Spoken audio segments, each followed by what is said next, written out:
à la suite de moi j'appelle ça la deuxième saison des balados de la QPF, et c'est les balados en congrès.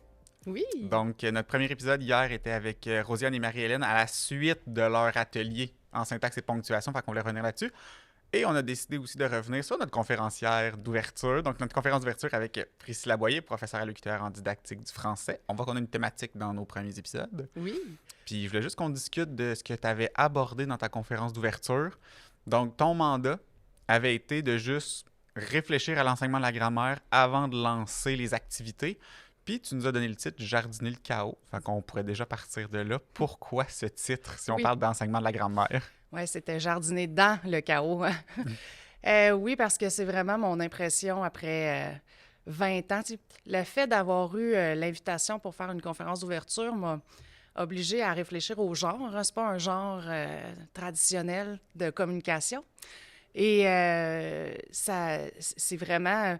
J'avais une certaine responsabilité, je dirais. Ça faisait longtemps que je n'avais pas été aussi stressée de faire une communication, j'avoue. Ça fait parce que c'était toi.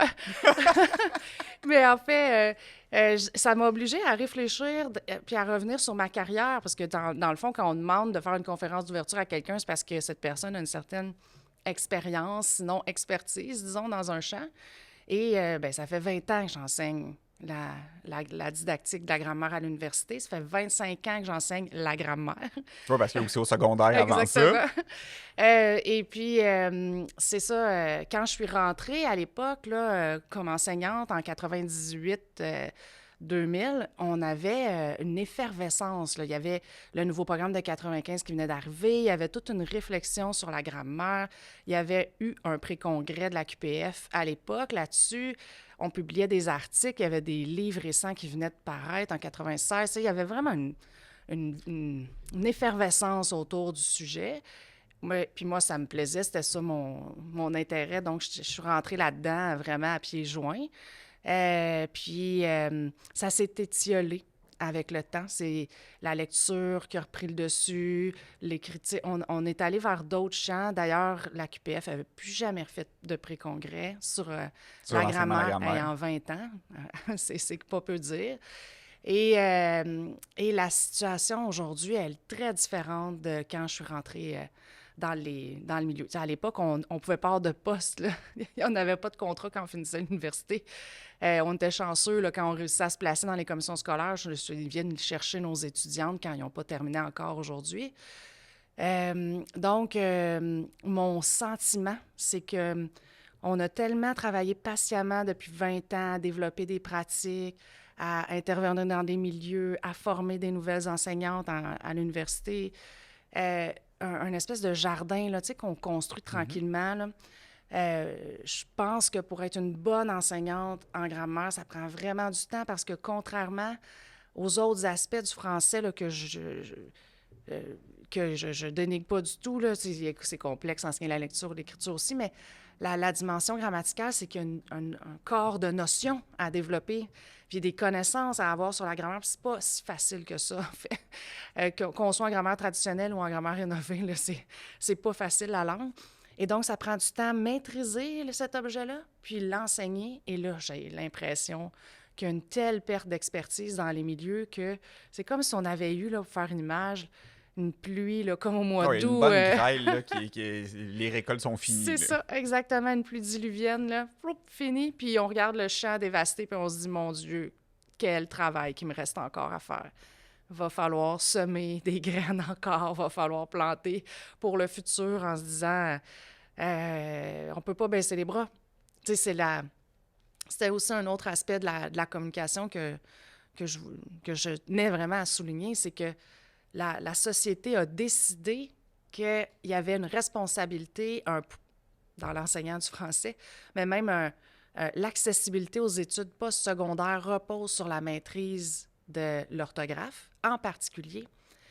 Oui, il y a une épreuve d'écriture à réaliser, mais tous les volets de l'écriture sont réussis, sauf l'orthographe, et c'est ça qui fait en sorte que les étudiants, les élèves ne terminent pas leur secondaire, n'accèdent pas au collégial. Puis au collégial, c'est aussi une épreuve d'écriture dont le volet orthographe Et le moins bien réussi est des le 3 moins bien volets. réussi. Et c'est ce qui empêche les étudiants d'accéder à l'université. Fait qu'on voit une espèce d'effet de chaîne. Là, à chaque niveau, là, il y a une épreuve d'écriture dans laquelle, en fait, c'est l'orthographe, la grammaire, la syntaxe, parce que la syntaxe a ses conséquences en Permet orthographe. Là. d'expliquer pourquoi il y a des erreurs d'orthographe ensuite, Exactement. tout à fait. Donc, il y a vraiment cet enjeu-là. Fait que c'est une décision de société, mais est-ce qu'on a les moyens de cette décision-là? Bien, on a toute une responsabilité comme enseignant et enseignante de s'assurer du futur, de donner cette possibilité, ce choix à nos élèves. Donc, il faut qu'on se relève les manches. Il faut qu'on continue à former, moi, en tout cas, ma responsabilité, continuer de former des enseignants dans les milieux qui n'ont pas encore de formation en grammaire très, très solide, mes futures enseignantes et enseignants à l'université, au bac, exactement. Fait que je trouve que c'est important de se rappeler qu'on a cette responsabilité-là. Et c'est la particularité de la langue française, de par sa complexité au niveau orthographique, qui nécessite un tel apprentissage. Oui, sur du si long terme. Oui. On commence déjà, première année, peut-être, les premiers apprentissages commencent au primaire et se terminent. Ben, là, on Jamais. voit, c'est ça, à l'université, là. Puis encore, au doctorat, on continue encore à découvrir, ou en tout cas à mieux comprendre, ou à revoir des régularités qu'on avait peut-être moins bien saisies, ou on finit par faire « Ah, j'aurais tellement pu juste enseigner ça comme ça. » Oui, je sais. Oui. Puis des fois, ben, c'est sûr qu'on apprend encore des petites particularités de la langue, mais je dirais que le gros du travail est fait après un bac, mais c'est quand même, ça prend du temps. Ça prend la fin des études universitaires pour une certaine maîtrise de la langue. Écoute, c'est ça. C'est vraiment une des particularités de la langue française qu'on aime ou qu'on n'aime pas. Oui. Puis là, on n'a pas encore parlé de son enseignement. C'est ma propre maîtrise de la langue. Je ne suis pas encore rentré dans les dispositifs d'enseignement ou dans les... Hier, on parlait des gestes didactiques à poser pour être capable d'enseigner ces contenus-là. Et ce qui est intéressant, c'est hier, j'avais des anciennes étudiantes dans ton atelier? Dans mon atelier qui sont venues me voir. Puis là, ils étaient là, « Priscilla, on est en train d'expérimenter des chantiers. » On a essayé, justement, ils étaient dans l'atelier sur la controverse constructive. Puis elle dit, on a expérimenté cette année, mais ça leur a pris un peu de temps là, avant de faire ça. Je les ai trouvées très courageuses. Hein, ils n'ont pas terminé, ça fait si longtemps, mais d'être capable de... Oui, j'ai eu des cours en didactique de la grammaire. On m'a montré des pratiques novatrices, mais en insertion professionnelle, quand tu es en train d'essayer de survivre, disons, au milieu, ben c'est pas nécessairement à cette occasion-là que de te mettre en danger avec des nouvelles approches aussi. Là. Exactement. Donc, petit à petit, moi, je dis qu'on change les choses, mais en général, une enseignante là, qui a un 4-5 ans là, commence vraiment à être à l'aise là, dans ces choses. Donc là je vois là, que ça m'intéresse de diversifier mes façons de faire. Là. Mais je pense qu'on peut le faire à tout moment. Dans la profession, même quand ça fait 25 ans qu'on enseigne. Ah oui, qu'on peut continuer à modifier ou à changer les pratiques. Oui. Ben, mais là, je pense qu'on va rentrer dans comment on arrive à faire ça. Et là là. Il faut... je pense que ça prend un électrochoc à un moment donné, dans certains cas, ou une prise de conscience, je vais dire ça comme ça, de réaliser justement que ça fait des années que je fais les affaires de telle façon, puis ça donne des résultats ordinaires. Ou médiocre, même dans certains cas. Donc, mes pratiques ne fonctionnent pas. Il y a comme un questionnement à avoir à un moment donné. J'entends beaucoup les enseignants dire « Ah, les élèves ne sont pas bons, ne développent pas, ils ne maîtrisent pas l'orthographe, comment ça se fait? Pourtant, j'en fais plein dans ma classe. » Ouais, mais tu fais ça comment? Si tu répètes les mêmes choses que la prof de 2, puis la prof de 1, puis la prof de 6e année, puis la prof de 5e année, avec les mêmes exercices, les mêmes façons d'expliquer, bien, c'est sûr que ça ne marchera pas plus. Là. Et ça n'a pas fonctionné avant. À un moment donné, peut-être essayer quelque chose de différent, de rentrer dans une autre porte. L'autre élément aussi, je pense, qui est fondamental puis qu'on nommait, il y en a deux que j'aimerais dire. D'abord, le premier, c'est, je pense que moi, ça passe par la compréhension du système. Puis on est beaucoup dans des petits exercices minuscules, là, tu sais, oh, voici l'adjectif. Tu peux appliquer tel et tel truc pour le trouver. Tiens, essaie donc ça dans un exercice. Bien, l'adjectif, ça s'enseigne parce que c'est une classe de mots. Hey, c'est quoi une classe de mots?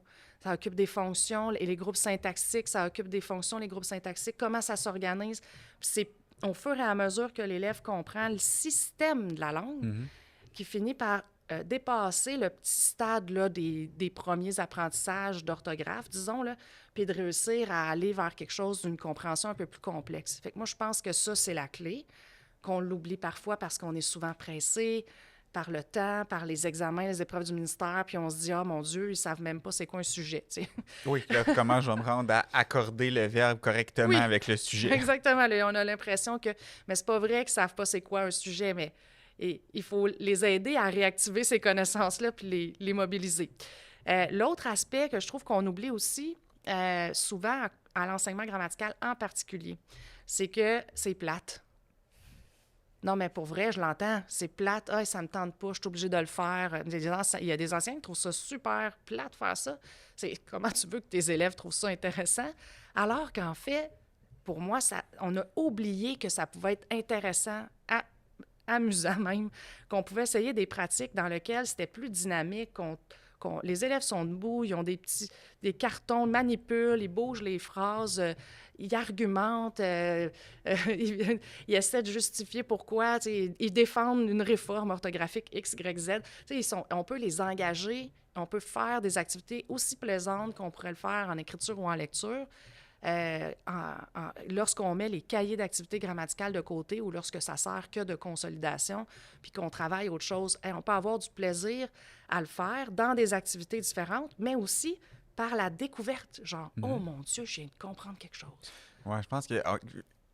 Je te dis, on en avait parlé en plus avec notre nouvelle compétence professionnelle, là, mais que le plaisir n'est pas juste ludique, Non. bonbon, mais aussi d'avoir un contrôle, d'avoir une idée, de comprendre enfin quelque chose. Puis ça peut amener une idée de plaisir ou d'intérêt pour cette notion-là sans que ça soit Oui. un jeu. Exactement. Une espèce de curiosité Oui. épistémique, là. Genre, oh mon Dieu, ça, c'est un savoir que tout à coup, je découvre, que j'arrive à maîtriser, puis ça se trouve que c'est ma langue. Wow! Puis, et je pense que cette réalisation, elle peut se faire pas en opposition avec d'autres langues non plus. Tu sais, elle peut se faire aussi en disant, hey, en anglais, on écrit ça de même, en français, ça se fait comme ça. En italien, je connais pas l'italien, mais regarde. On voit à peu près que on ça voit. ressemble à ça. Puis en allemand, ben même chose, le groupe du nom se construit différemment, donc la position de l'adjectif, c'est pas comme... C'est pas fixe. C'est ça, c'est pas une donnée, une vérité absolue, mais au contraire, c'est variable selon les langues. Puis, tiens, en atikamekw, on marque le trait animé, inanimé pour les formes adjectivales. Bon, on n'a pas ça en français, on n'a pas ça dans nos langues courantes, là, habituelles, européennes, là, je vais dire. Donc, ça développe cette curiosité sur hey, c'est quoi cet objet langue-là? Puis c'est quoi ma langue française dans les autres langues? Comment ça peut se construire? Je pense dans le monde multiculturel dans lequel on vit, ça peut être une force de voir la beauté de notre langue avec celle des autres, en comparaison avec celle des autres. Donc, je pense que ouais, il y a lieu là, de changer nos façons de faire. Qui sont très répétitives, très exercices de consolidation dans les cahiers, tout ça. Mais pour ça, ça prend, je pense, un peu d'audace, mais de confiance en soi chez les enseignantes et les enseignants, d'expérience parfois. Tu sais, cette confiance, des fois, il y en a qui sortent de l'université puis sont déjà très prêts, là, mais il y en a d'autres qui ont besoin de temps dans les milieux pour développer ça. Et avec la perte d'expertise qu'on a actuellement, c'est des enseignantes plus âgées qui quittent fatiguées ou des enseignantes qu'on forme et qui ne restent pas longtemps là, dans les milieux. Bien, c'est ça, on a des grands défis. Et juste pour vous donner une idée, j'ai donné de la formation à un ancien ébéniste qui voulait devenir prof de français, à un ancien camionneur qui voulait devenir prof de français. On part de loin, sont super compétents dans leur domaine, mais la grammaire, la dernière fois qu'ils en ont fait, c'est en 5e secondaire. Puis ça fait 25 ans de ça, là. Donc, ils sont déjà dans nos écoles, là, ces gens-là. Ils sont pas en train de suivre un bac là, pour se former. Ils sont dans nos écoles. Puis, ils sont formés par leurs collègues. par les CP quand ils ont le temps. Là, leur travail a beaucoup changé depuis 4-5 ans. Et quand ils ont l'occasion de suivre une formation, un cours, c'est sûr qu'on les retrouve là, mais on le voit qu'ils sont un peu perdus là, par rapport aux autres enseignantes. Là. La marche est très grande, puis je ne sais pas s'ils sont capables de la surmonter, de la gravir. Là. Ça va prendre du temps, puis comme ils sont déjà dans la classe avec nos élèves, ça va prendre des cohortes d'élèves sacrifiés. Ça réduit aussi le temps parce que s'il faut déjà que tu planifies tout ton enseignement, que tu corriges, que tu évalues, que tu t'habitues à ton milieu, ça... Il y a la gestion de classe. Oui, en plus, il y a bien d'autres composantes à aborder, mais je pense qu'il y a peut-être aussi l'idée de continuer à valoriser un peu l'accompagnement que les CP font, que les profs... font un travail exceptionnel. Puis les enseignantes d'expérience et les enseignants d'expérience sont encore dans le milieu, qui sont en soutien aussi. Pour vous donner une idée, j'ai une étudiante, une enseignante de théâtre là, qui est en train de faire le transfert pour français. Sa mentor dans son milieu, celle qui est au même cycle qu'elle, puis qui l'aide, elle est enseignante, mais étudiante aussi de 3e année de bac. Donc, elle est elle-même en insertion professionnelle et n'a pas terminé sa formation initiale. Et c'est elle qui aide l'autre enseignante de théâtre qui fait une reconversion vers l'enseignement du français. Ça ne sera pas facile. Bon, fait que là, je vais conclure quand même sur notre positif. Oui, c'est ça. Parce que ça était quand même l'amorce de notre congrès sur la grammaire, où ensuite on est allé quand même chercher différents dispositifs aussi pour travailler l'enseignement. Le dernier épisode, on a parlé d'auto-formation pour être capable de soutenir les personnes à enseigner la syntaxe et la ponctuation. Fait qu'il y a quand même des solutions. Oui.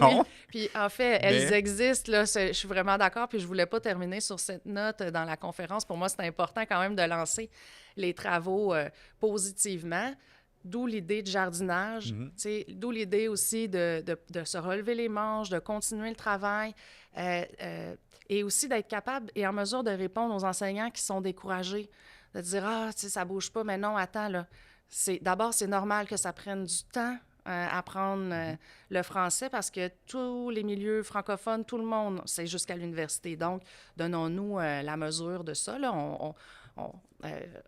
C'est longitudinal comme travail. Exactement. Descendons nos attentes. Là.